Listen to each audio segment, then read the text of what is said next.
Shalom, my friends, shalom, my enemies. This is your old pal, Rabbi Sol Solomon, the founder and spiritual leader of Temple Sons of Bitches in Great Neck, New York. And let me tell you something. The person that you are looking at right now, an actor, a director, a producer, is someone that the producer of this program, Dave, watched many, many years ago on a New York stage during one of those one-man shows where, they try and impress people by doing so many characters, and the characters go back and forth real quick.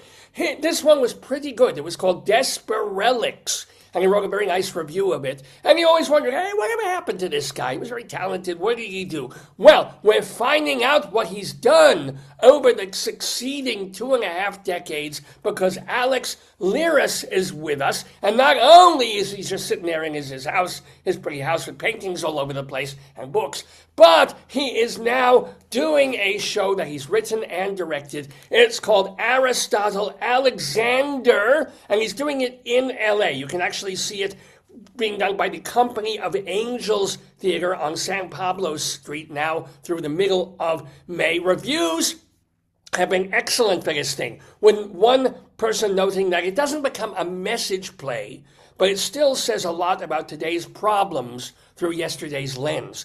And check this out. Another critic wrote about Aristotle Alexander, writing for the NoHoArtsDistrict.com. Samantha Simmons Ronceros raves and says, Aristotle Alexander is an utterly sublime play. Perfection from beginning to end. Unquote. Nobody's ever said that about me. Nobody even says that about God, for come to think of it. But we have the godlike ALEX LYRAS with us in the neighborhood. Shalom to you, Alex. Shalom, Rabbi. That's quite an intro. Thank you ever so much. I knew it would be good, but that was impressive. Was it oppressive or impressive? I don't have any notes. So, thank you ever so much. So let me ask you, first let's talk about Aristotle Alexander, because it's about this great thinking, brainy person trying to coach a young person who would become Alexander the Great. So, how did this play come about? What were you thinking about? How did it develop? Yeah, it's a real moment in history, which is amazing that these two monoliths passed each other for 3 years. Aristotle was in Athens, and he left after the academy, Plato's Academy, which is a very famous, probably one of the first universities ever. Um, he should have taken over the academy, but guess what? Even in ancient Greece in 385 BC, a lot of politics. So the head of the academy goes to Plato's nephew, and Aristotle's like, I'm out of here. So he got an offer to go up to Macedonia. There were a few things in between, but he knew that's where he was from, the north of Greece. So he knew King Philip. They played together as boys. And now King Philip is a rising power, and he says, I want my son to have everything I didn't have. I want him to have that Athenian patina. I want him to know about art and culture and everything. So he invites him up, and Aristotle tutors him. And we really don't have a lot of information about that, except that it happened. We have some letters, we have some ancillary sources that talk about it. And that to me was the perfect area for imaginative play.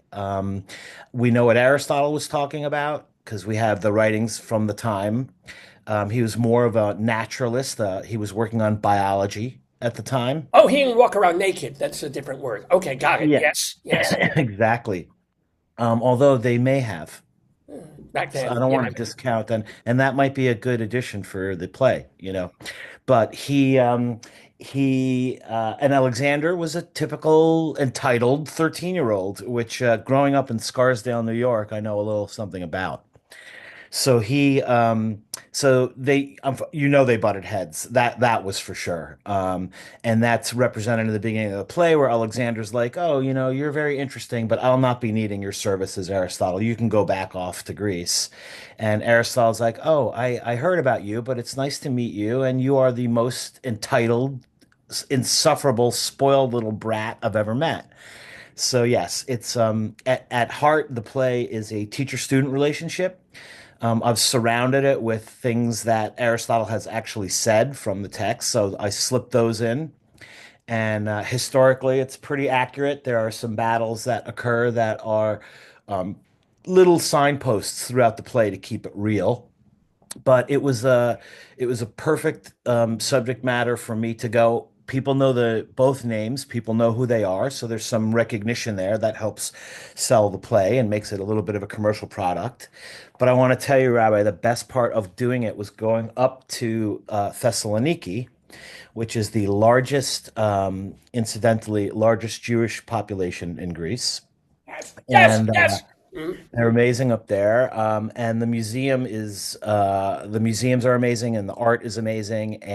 But going up there to write the play where it actually happened, that was awesome. I went to the actual locations and took my laptop and wrote the play in these places. Now, I do want to ask, you are Greek, I'm I assuming. am. So Yeah. there's that. Was this the first time you've been to Greece, or only the first time you've been to Thessaloniki, or what?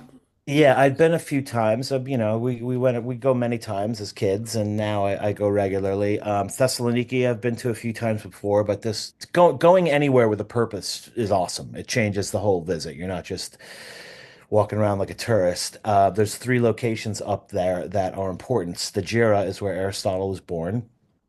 Verhina is the where the palace is, the palace of Pella, where Alexander is, and then Mieza They is put the where the poison school. in the Palace of Pella in the chalice, I didn't know if you knew that. The Yes, palace and the chalice, brother. You know it. yes, yes. I'm So sorry. Yes, continue. I went there and it just seeps in. And in the play, Greece in the summer, you always have cicadas, and at night you always have crickets. And I recorded those there, and those are in the play. And Oh, the goats are constantly passing. I recorded those. So, we immerse the audience in the, I don't know, they don't know that, but yes, no, they can there's trust actual that. Greek crickets. This is amazing. No, Greek crickets. you know that also have done theater, and I had when I was doing my comedy, I heard crickets too, but they weren't from Greece. I don't know what. No, they were from Manhattan.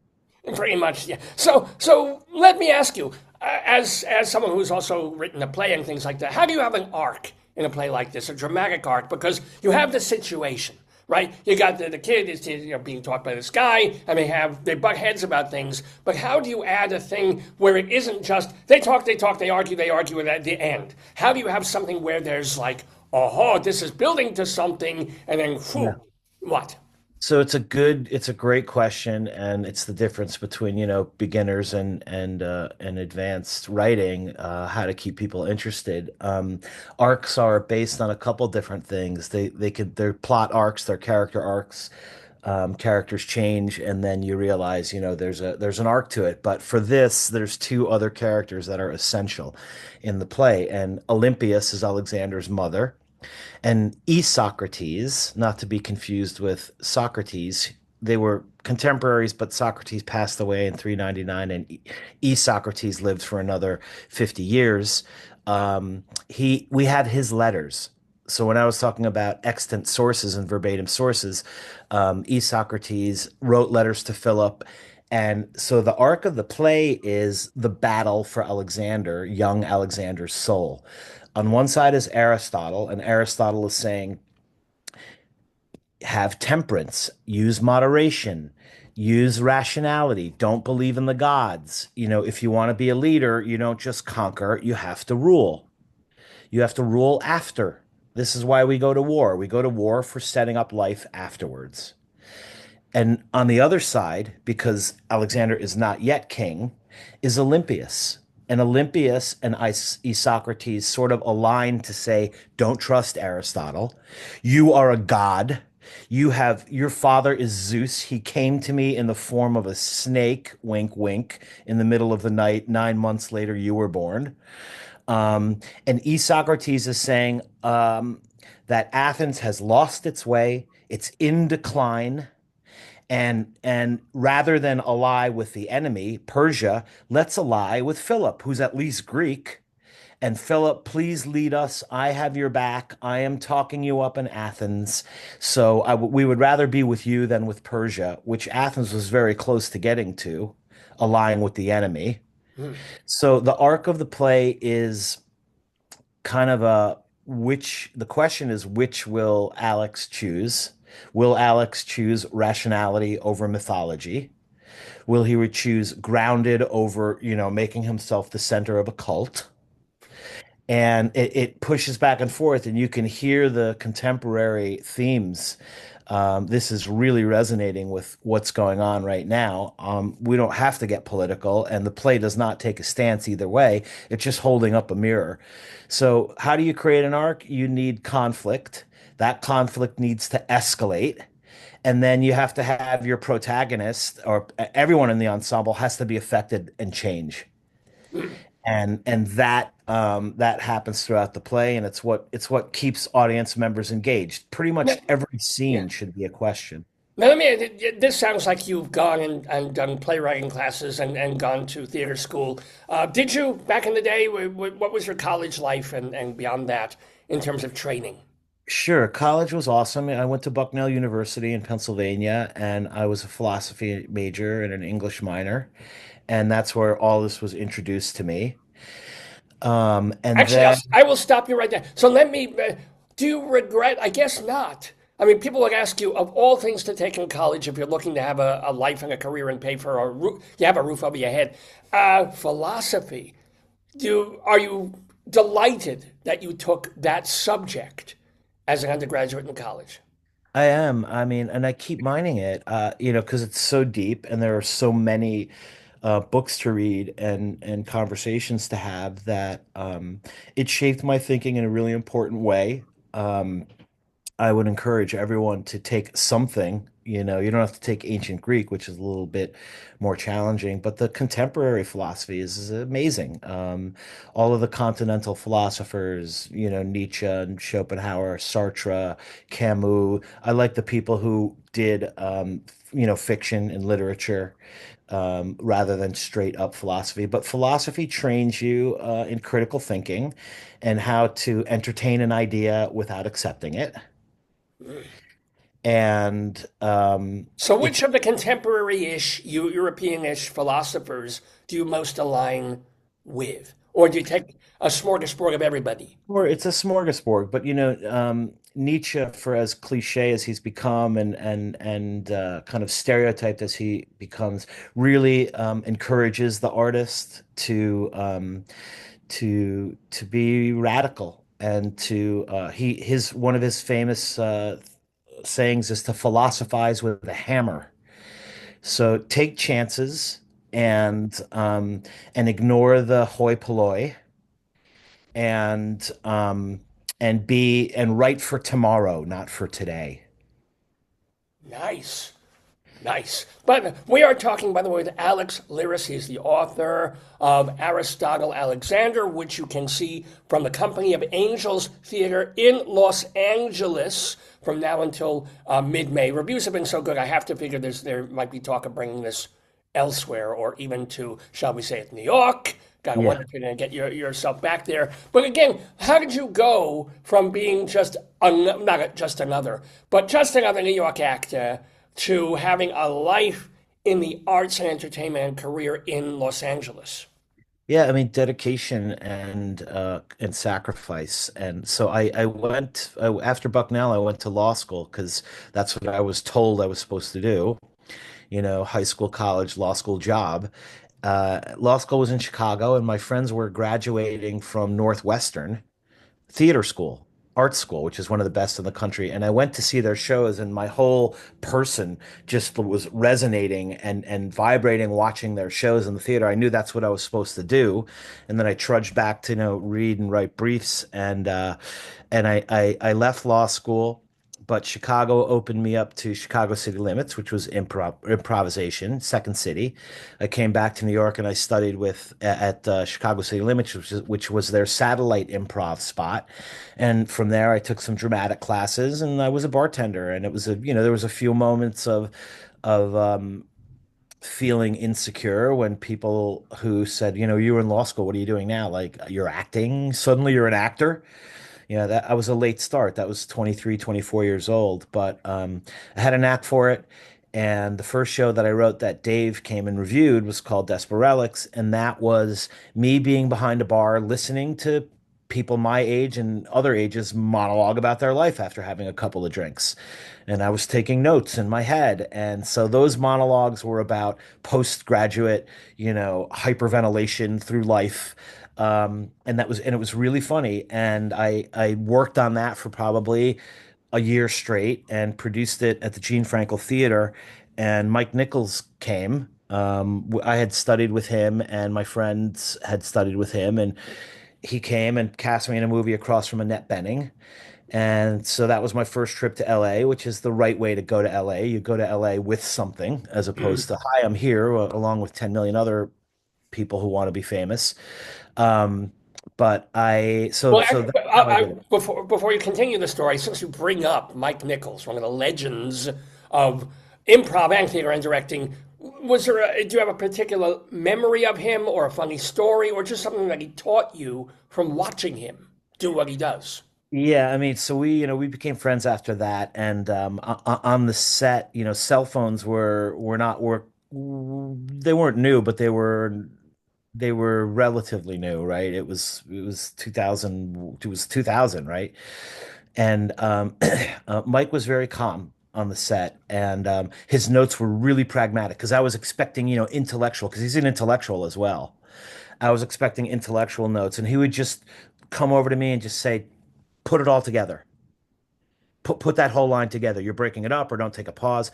So watching him work was really interesting because he was very pragmatic.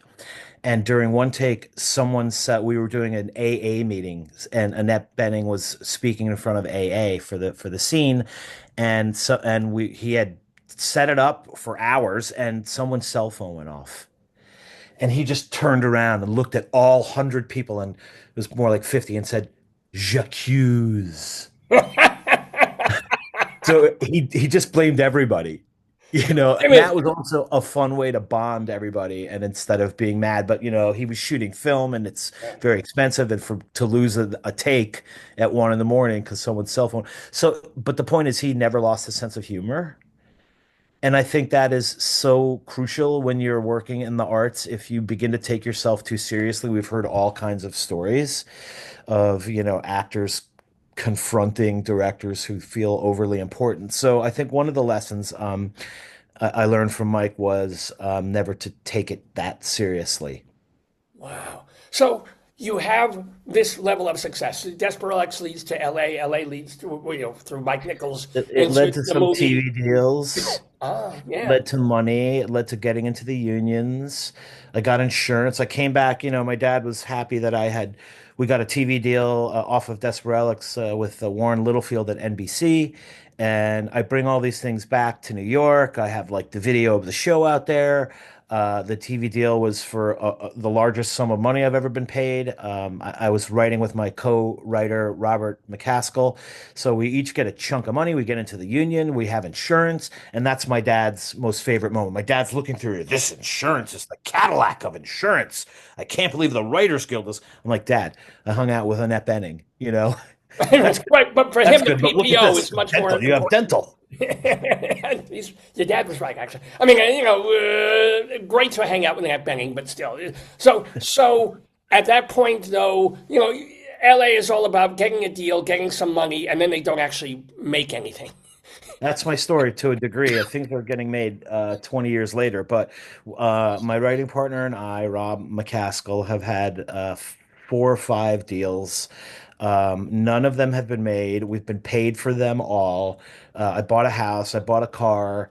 But your network grows, and the assistant becomes an exec, and people who are actors start to move onto the development side. So now, literally 20 years later, 4 things are happening at once, and this play is happening, and a film is happening, and another film is happening, and so it's good. It's worth. You have to be patient. Everyone wants to jump in and look at me, and people even that get TV shows and that get parts in movies or get movies and made. It's not, that doesn't mean it's done. After that, it's still a struggle. Well, let me ask you, how did you get together with Robert McCaskill, whom you did a lot of screenplays with, a lot of and not theater Yeah. work too, but mostly All of it, screenplays. mostly theater work, mostly theater. Oh, So that's the story of leaving. So I went to Second City, the famous Second City, and I can't remember who was there in 2000, but it was like Jim Belushi and John Kapelos and these other actors who were in movies all the time, and I love that. And I left and went back to New York and realized they had Chicago City Limits, which they would teach you improv like there. And Rob McCaskill was the director of the touring company for many years. He was the best teacher there. So I immediately bonded with him, and he's like, I have a dramatic class. You need to come and do some Shakespeare and do some David Mamet monologues and do some. So that was in Tribeca. That was like crazy. It was like 9 to 11 in the morning at this Tribeca lab. And I was living in Westchester working as a bartender. So I would, get up and drive into the city and take the class and get 3 parking tickets because I was trying to, feed a meter and missing it by 1 second. They need to take all the meter maids in both New York and Los Angeles and put them in high level government positions. Because if you're 30 seconds after your meter goes off, you have a ticket. I'm like, you guys are, how do you do it? and that's how they pay their salaries, I guess. Is maybe they get bonuses for every. Yeah, I don't know. those people should be running the world. In hell, but so I mean, but and you're taking this 9 to 11 in the morning, and probably Right. take 3 hours So of sleep because you're a so bartender. Rob Yeah. is awesome. Rob says, don't audition with the same David Mamet monologue that everyone else is doing, the Tony Roma monologue. Write your own. So I would write my own monologues for auditions, and the casting director would say, "Oh, that's really it. What's interesting?" And it's, "Oh, it's from a new play." And I would do my own monologues, and before you know it, I had 5 or 6 of them. And then we did a show, and Rob directed it, and so that was the first show. That was called Desperelics. And then Rob and I would co-write these shows. I would act, he would direct. We would take a nice juicy year of writing and development, sometimes more. The second one was called Unequilibrium. That occurred right after 9/11, about a year after 9/11, and that was one thing before 9/11, and then it changed, and we also wrote to certain messages, and we wanted to have our plays not just be laughs, although they were always comedic. The play after an unequilibrium, excuse me, was called The Common Air, and that was 7 characters linked by an airport delay, and that was the one that really broke it open. It really went well in New York. It went well in LA. We did it regionally. Um, so theater was always our bread and butter and our foundation. Yeah. We did another one. Yeah. But let me ask you, he would direct you, but you would co-write the scripts as well. So what did he bring, or does he bring to a script, and what do you bring? I mean, how do you mesh? That's a great question. I think I'm the research and philosophy guy. So I would study in the Common Air. We had a character that was an American who kind of got seduced by to become an Iraqi terrorist. Oh, He was from Iraq originally, but grew up in New York, and he ends up going back, and he's so mad at America that he kind of gets seduced into a terrorist cult. This was a story that was not uncommon at the time. We had a couple Americans who were over there. Um, now we have 20,000 college students who are doing it. So yeah, there you go. that's sort of exactly what we're touching on. I think it would resonate again today. So I would do a lot of research and figure out the locations. What kind of Iraqi are they speaking? Where would he live? What gun would he have? That type of stuff. And then Rob was really good with structure. Like even a 30-second monologue has a beginning, middle, and end.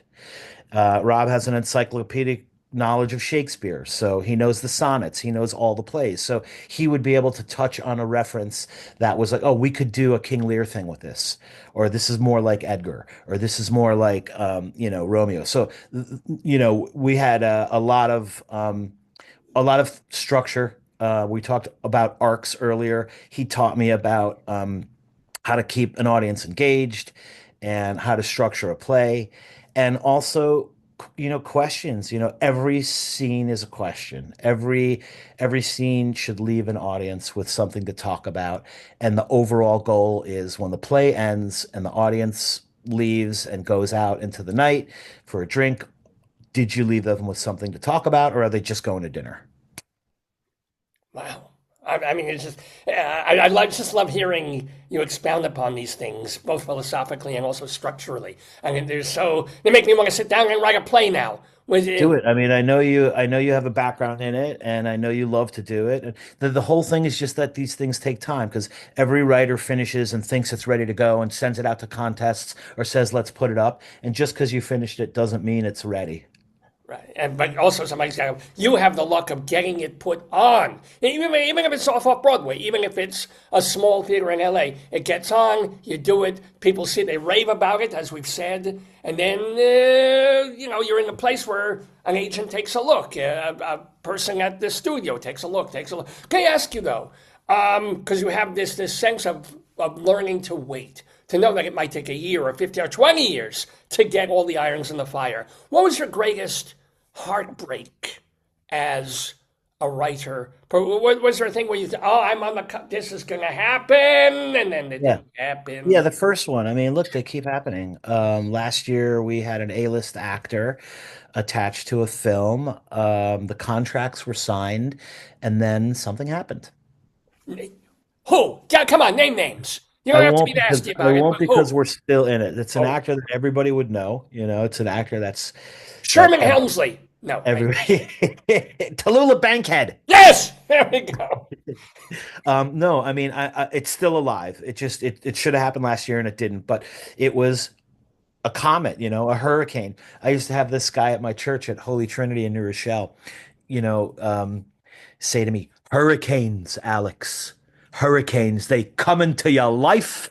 You don't 2 days before you don't expect it. They come into your life and then they're gone, and then you have to clean up your life." And I think it's He true. sounds Jewish. I gotta tell you, Yeah, he may be in your church, but this guy's yeah. Jewish. All the Greeks and the Jews, pal, were this close. Are you Greek Orthodox or just Greek Christian, or what are you? What's your Greek thing? Orthodox, yeah, Greek What Orthodox. does that even mean? I see the things with the bulbous spires and the stuff. That's all I know about you people. Tell me That's about all. you people. It's Yeah. all you need to know. It's all you need to know. Look, Orthodoxy is they take the pride of the original New Testament was written in Greek, so they stick to that. There were some splits. I mean, we could have another meeting where we talk about all the splits of the All right. church. I've stopped being able to do splits since my mid-20s. I ruined So too it's many probably pants. better Yeah. for you, yeah. But you look great. I have to tell you, you don't need that. You just stretch. That's true. No, my ulnar nerve. I pulled it. It's not good at the moment. So Says, oh no. do you still go to church? Are you a semi-religious person? Yeah, not really, but Easter is the Greek church is awesome. It's very cultural. It's very family oriented. It's surrounded around food and stuff like that. So yes, I we go for the holidays, and then when you're in Greece, it's just you can't avoid them. They're everywhere. So in that sense, yes, I think philosophy made me less religious, but I all that was to say that that informs it too. So it's the Greek church is a big part of the culture. Mm. So I do enjoy it. But so the I'd say the other letdown was the first one. Come to LA, do the show, do a movie, get a development deal with Warren Littlefield, who ends up being this giant. He produced Friends, and he's still active and at it. And everybody loves you. Everybody loves you. Your phone is ringing, and then you have these stages. The first stage is the first draft. This is amazing. We love it. Now we're going to start to talk to actors and casting, and they love you. And then you get to the early January where your pilot is going to shoot or it's not. And it's like January 10th. People have heard no, but you're still alive. Now it's January 15th, and now they're looking at locations. And now it's January 20th, my birthday, and the phone rings and it's like, yeah, we're not moving forward. Goodbye. And not only is it goodbye, it's that nobody loves you, that none of these people were your friends. all relationships in Los Angeles are transactional. So you thought like, oh yeah, okay, cool. All right, well, I have this other script. No return phone call, no return email. So that was the first lesson of, oh, How do you not jump off a bridge or go into these offices with like an AK-47 and just start firing? I mean, I just, you talk to any other friend, mentor, person, and everyone has the same story. The same story. So, and then, you hear about people, oh, yeah, I had three that didn't go. I had four that didn't go. I have 10 pilots now. I have 10 pilots now that are all developed. And I go back and keep continuing to work on my things. And now they're really much better. So now I'm at the point where if someone says, oh, do you have like a cop drama? I'm like, yeah, I have two. What are you looking for? Do you want it dark or is it lighter? And then you share that, and then you realize you've put years into this, and it shows on the page. Well, can I So ask you, has the streaming thing made a difference? Because now not everybody's reliant on Paramount, on United Artists, on yeah, this. Suddenly it's like Amazon, Hulu, blah, blah, blah, blah. Has that, or are you of the age at this point where, they don't even look at you because you're not 20 and out of Yale? yeah, it's good. Look, all those things are all always factors, but that's why I kind of leaned from writing to acting. I'll still act if it's my own stuff, but writing and directing is certainly writing is timeless. Like if a script is amazing, you could be 85 years old. One friend of mine who teaches, he's almost 80, and he has a couple scripts that are happening. So yes, the streamers. The market has tightened up a little bit, and you have a lot of people looking for risk aversion. So they want to give Taylor Sheridan another deal, another deal, another deal. He's the guy that did Yellowstone. So he has 10 deals. And I don't know when he's going to write them all.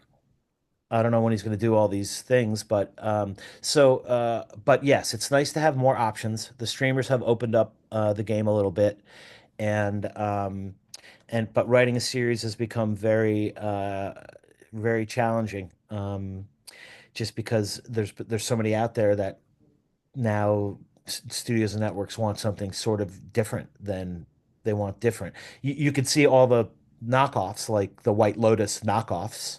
Right. You can see they're not as good. It's actually a good drill for a writer to do is to watch something like White Lotus and then watch the Showtime knockoff and see why it's not as good.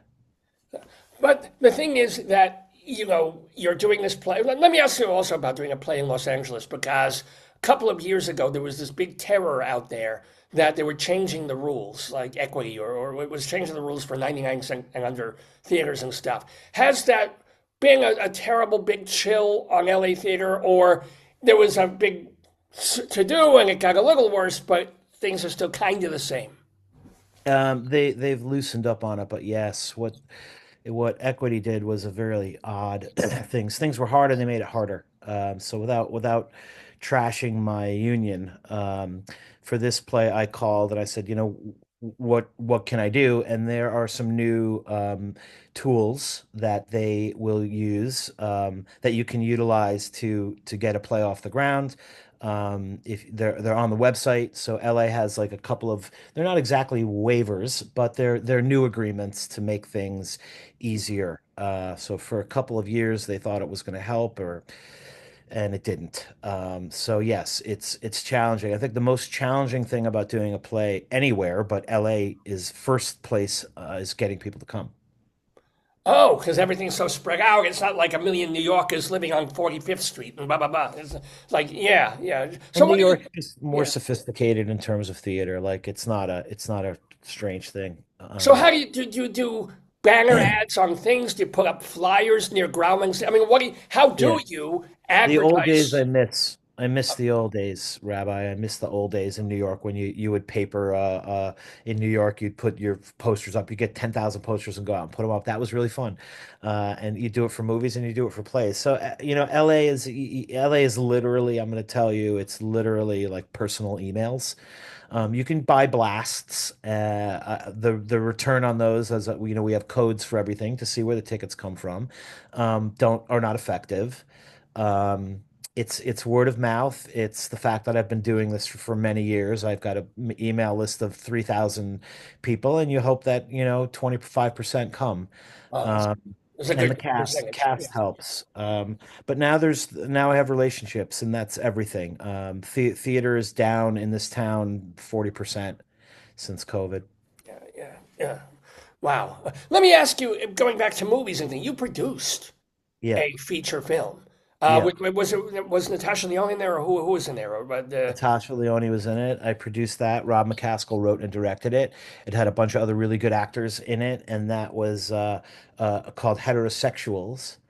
And it was three couples at three different stages of love. You had new love, which was actually between an older man, and then you had a couple that had been married for quite some time, and they were struggling with fidelity and issues. And then you had friends who became lovers. And it's available on Amazon and some other platforms out there. But it's a really good movie. Natasha's amazing in it. She is so funny, and she was a pleasure to work with her and see her success as she moved on. And so, yeah, that's a really fun one. It's called Heterosexuals. so was that shot on video, or were you still using Yeah, we 35 shot. mil? Yeah. No, we shot that on Sony's, and it looks great. It looks really great. So let me That ask, I mean, to produce a full length movie, we're going beyond maxing out a couple of your credit cards for 10 grand. I mean, how did you had to raise the money, aside from getting all the stuff together? How Yeah. did you raise money to do this? Well, this was it was spearheaded by a guy named Bobby Spencer, who was on Broadway in the original Jersey Boys. He was Oh, one of the original Jersey Boys. At the time, he was on Broadway in another amazing musical called it was called I just said it the other day. Something, was it Next to Normal? Not Next to Normal. oh. It was about a family. I think Next to Normal. It was about dysfunctional family. Well, was But the mother going crazy? Yeah, yes. next to normal. Yeah, okay, yeah. So Bobby, having done Jersey Boys for many years, had a huge fan base, and some people had come from Texas to see the show. I think it was his friends, high school buddies or college buddies, and couldn't believe that their boy had made it to Broadway. So they were the primary funders. We had $500,000, I raised 50 to 100, I can't remember now, but it was, and then we, used our homes and used our locations, and Bobby used his apartment, and we used my sister's house in Harrison. That type of filmmaking is still the best and still my favorite, rather than bigger budget things where it becomes a lot more impersonal. Calling in favors for a movie and then showing up to the location with a movie star is really fun. It's fun for the people that are involved. It's fun for the location people. So that was a really organic project, and we had done it as a play originally at the Ohio Theater. So Oh. Rob McCaskill wrote and directed it. His wife Celia was in it. All of our friends, Eddie Pepitone. I don't know if you know him. He's a very funny New York comedian. Is he son of Joe Pepitone, the baseball player? No. He's a Staten Island boy, so I don't know if Joe played it. I don't think so. I think Eddie would appreciate this. I don't think Eddie's dad was a professional baseball player. I just think he degraded and beat Eddie for many years. No, I don't know if he beat him, but Eddie has a really funny special about growing up in Staten Island and his dad, and eventually he goes back, and um, he and his dad like watch the Rangers game and reconcile. Hmm. So he's got two or three specials on Netflix that are funny. Oh, okay. Yeah, no, that sounds pretty good. But again, the name of this that was called Heterosexuals that you Heterosexuals. produced and wrote, or was McCaskill wrote it? Right. McCaskill wrote it, and directed it, and it's a charming movie. It holds up, which is hard to say in this day and age. Everything 10 years old is dated, but this holds up. Would you produce again? Yeah. I mean, you probably did some short films, but would you do that? Go through that Yeah. again? Yeah, I'm producing everything. So I've got two features lined up. One's a New York story that was supposed to shoot last year, but hopefully it will shoot this year. And that's another good part about being a writer is if you're smart, you attach yourself as producer because the property is yours, and you want to have some say in how it's executed. And then there's a movie that I'm producing in Greece. That's a bigger budget film, and that I'm really looking forward to. That's getting close. Hopefully 2026 that happens. So yes, producing is the only way. That's if you're gonna be on the ride, be on it all the way. Be behind the steering wheel. Right, Muslim. Well, if you need a lead Jewish sort of actor who can, I can play Greek if I tie these behind my head, Yes. Yeah. like Zorba. Yeah. Can you smoke? I'm so hot. I am smoking by myself. I do no. I don't even vape. And I'm was once the police mistook me for a vapist, and I've never gone back there again. Anywho, we're talking with Alex Lyras. Pardon me. I can cough up phlegm. Do you need Yeah. a phlegm coughing? But it's on my resume actually. Coughs up It's a phlegm skill that is underappreciated. in chunks. I do it sometimes. Oh my It's God. yes, yes. So it shows up on camera very brightly. What do we have that back there behind you? What is that? Oh, this is unfortunately the light is shining very problematically on it. But this, oh, we just got through Passover. Can you see? Yeah, that's what I thought it was. It's Manischewitz extra moist yellow cake. You As go with the opposed to moist, huh? I the not love so it. moist yellow cake, which is used for uranium. But we please remember And you that. decided to tape it up on the wall there. Yes, I did, and of course, can you see him? This is of course the Lubavitcher Rebbe, who Nice. is long dead at this point, but very much alive in our hearts. Beautiful. It is, isn't there? And you've got, of course, books. Well, of course, there are going to be books. Actually, I was going to ask you this. There's paintings all over your house. Who did those? So my cousin Dean Lyras, who is a cinematographer, and he is a artist and an architect, and he wears many hats. He's a super interesting fellow. I will show you some of his work. Sure. His name is Dean Lyras. This is one of his amazing. Wow. So it's a little Basquiat-ish. Here's him doing kind of a little Byzantium item. Oh, you're definitely Greek Orthodox. There's no Yeah, I question mean, about that. All right, there it's we just for go. fun though. But he made it look dated and he made it look worn. Yeah. And this is my favorite, one of my favorite Jews. Well, no. Yeah, okay. I'm not such a fan because he caused I a know. shitload of trouble, but still. Yeah, you Who guys else? Well, blew let's it see on some more that one. paintings. You guys blew it. Do you ever feel like someone just come up with like, yeah, it turns out he was. Turns out we were wrong. Turns out he was. We got it wrong, but with his DNA, we got the DNA, and yeah, he's the son. And Yeah, you leave me out. Anywho, I want to remind people though that you can see Aristotle Alexander, the play, which is playing live at Company of Angels, is the name of the theater, and it's on San Pablo Street. I have no idea where the hell that is, but it's somewhere in Los Angeles. You can find it. Put your GPS in there. Running through May 10th, and you can buy tickets at companyofangels.org. Companyofangels.org. Looks like you want to jump in and say something. Yeah? no, I was just gonna say it's a beautiful theater. It's a little off the beaten path, which is why we picked it. You're getting in your car, you're gonna go either to Hollywood or Santa Monica, wherever you want, anywhere. But this area, Boyle Heights, is up and coming in a way that some people. Trying to think of Highland Park is another area that is. It's a cool little pocket. So we're really close to Highland Park, and the theater is a jewel box. I love it. And Company of Angels has been around since 1974. It was started by Leonard Nimoy. Ah, Jew. Jew. There's some And history. you know who I don't else know. trod the boards there? Vic Tayback. Yeah, Vic Tayback. That's another. Yeah, Leonard Nimoy, Vic Tayback, Alex Lyras. Come on, this is I'll something. take it. Look, we're brethren. Like I said, I grew up in Scarsdale, so I'm an honorary tribesman, as I've been told by my buddies. But yeah, the show's running. We just extended. And it runs an hour and 40 minutes. You can also get tickets at aristotlealexander.com.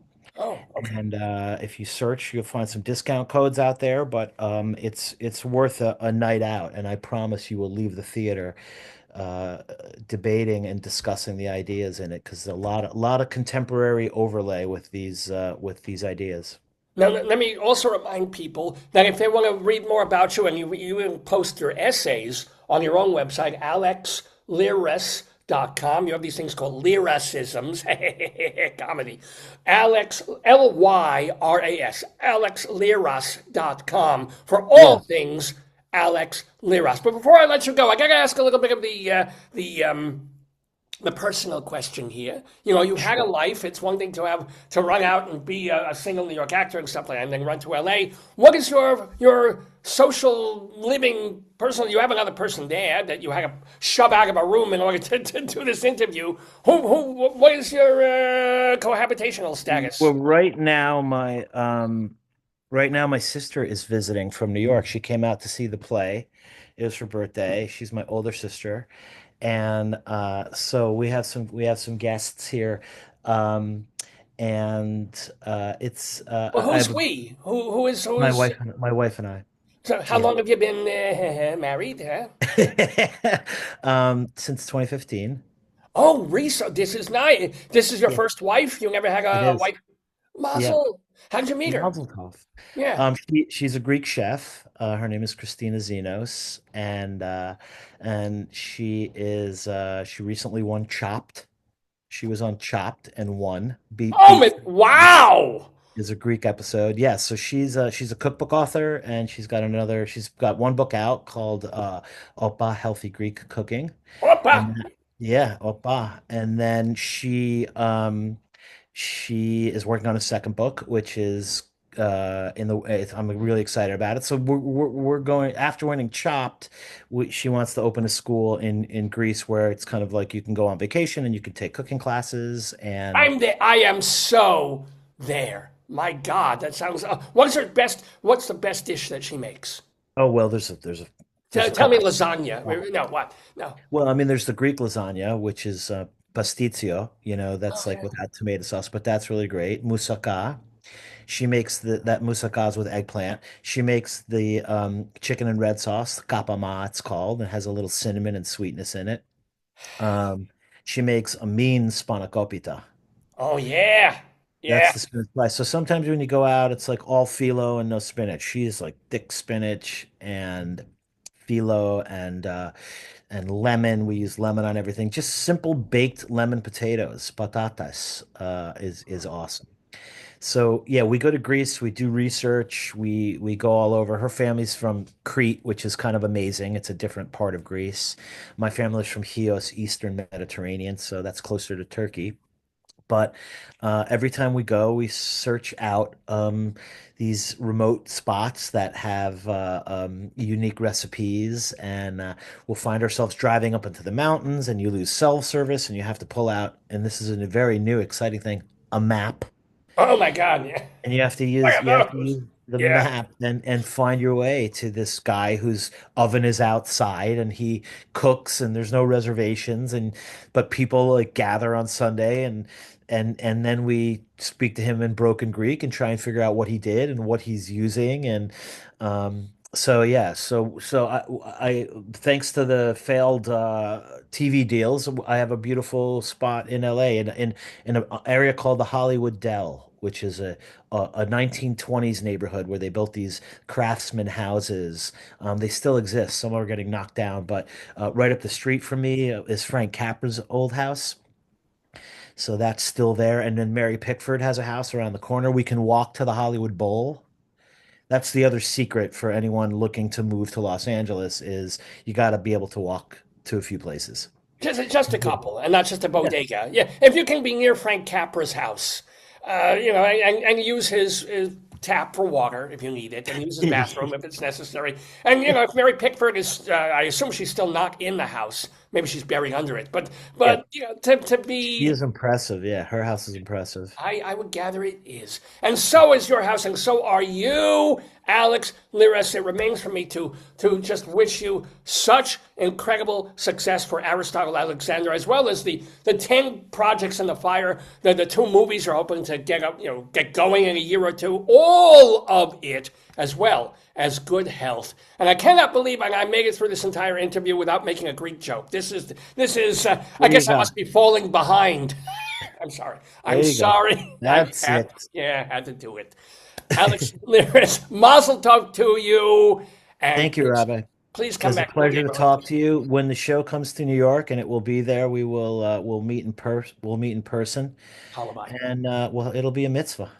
Yes, yeah, and my joy to see your work again. Absolutely. Shalom to you. Shalom. Thank you. Bye bye.